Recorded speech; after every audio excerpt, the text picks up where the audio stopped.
السلام علیکم ورحمۃ اللہ وبرکاتہ۔ ہر مسلمان اس بات کا خواہش مند ہے کہ اللہ تعالیٰ اس کے پچھلے سارے گناہوں کو معاف فرما دے اور وہ زمین کے اندر اللہ کا چلتا پھرتا ہوا ایسا بندہ بن جائے جس کے اللہ نے سارے گناہوں کو معاف فرما دیے۔ تو آئیے آپ حضرات کے درمیان 5 ایسی احادیث کو میں پیش کرتا ہوں جن کے اندر اللہ کے نبی صلی اللہ علیہ وسلم نے ایسے اعمال بتلائے کہ اگر آپ بھی ان کو اپنی زندگی میں اپنائیں گے تو اللہ تعالیٰ آپ کے بھی سارے گناہوں کو معاف فرما دے گا۔ پہلی حدیث صحیح مسلم کی روایت ابو ذر غفاری رضی اللہ تعالیٰ عنہ بیان فرماتے ہیں، رسول اللہ صلی اللہ علیہ وسلم نے ارشاد فرمایا کہ رب العالمین اپنے بندوں سے خطاب کرتے ہوئے فرماتا ہے، یا عبادی انکم تخطئون باللیل والنہار وَأَنَا أَغْفِرُ الذُّنُوبَ جَمِيعًا فَاسْتَغْفِرُونِي أَغْفِرْ لَكُمْ۔ اے میرے بندو، تم رات دن گناہ کرتے ہو لیکن میں ہی وہ ذات ہوں جو تمہارے سارے گناہوں کو معاف فرما دیتا ہوں، تو تم مجھ سے استغفار کرو، میں تمہارے سارے گناہوں کو معاف فرما دوں گا۔ معلوم ہوا اگر آپ استغفار کریں گے، اللہ رب العالمین کے حضور اپنے گناہوں کی وجہ سے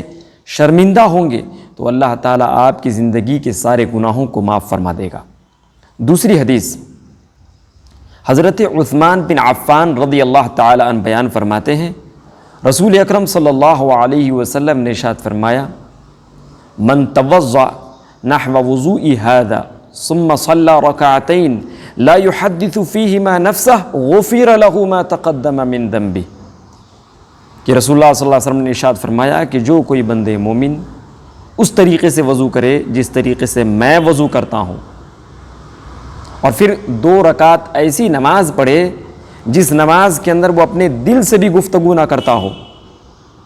اپنی جی میں بھی گفتگو نہ کرتا ہو، تو اللہ تعالیٰ اس کی زندگی کے سارے گناہوں کو معاف فرما دے گا۔ اللہ اکبر۔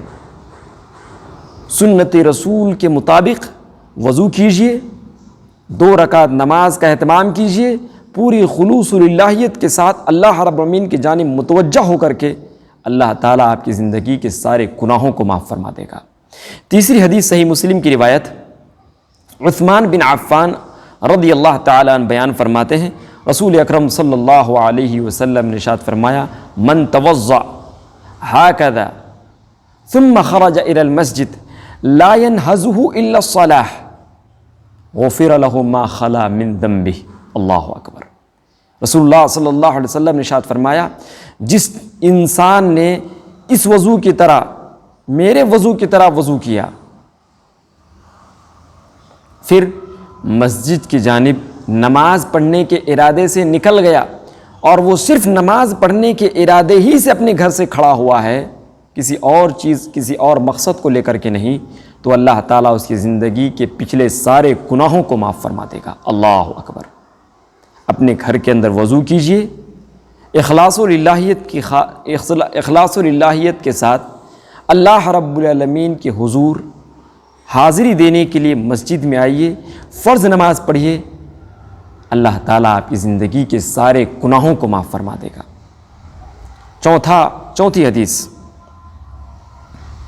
حضرت ابو ہریرہ رضی اللہ تعالی عنہ بیان فرماتے ہیں، رسول اللہ صلی اللہ علیہ وسلم نے ارشاد فرمایا، من قام رمضان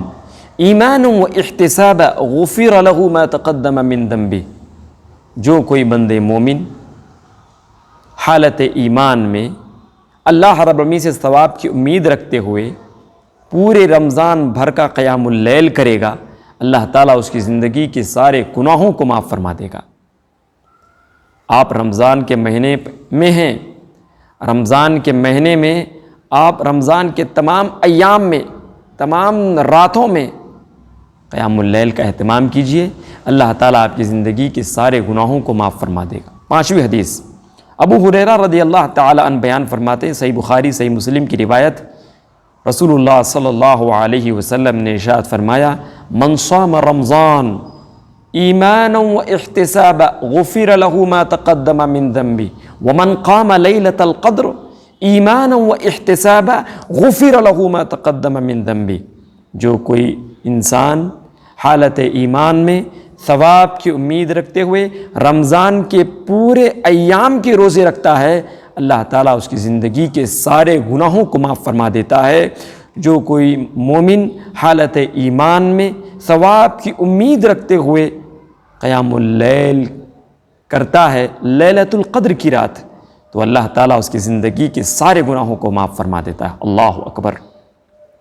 آپ بھی رمضان کے پورے مہینے میں روزہ رکھ لیجئے، اللہ تعالیٰ کے یہاں آپ ایسے مومن بندوں میں شامل ہو جائیں گے جن مومنوں کے اللہ نے سارے گناہوں کو معاف فرما دیا ہے۔ آپ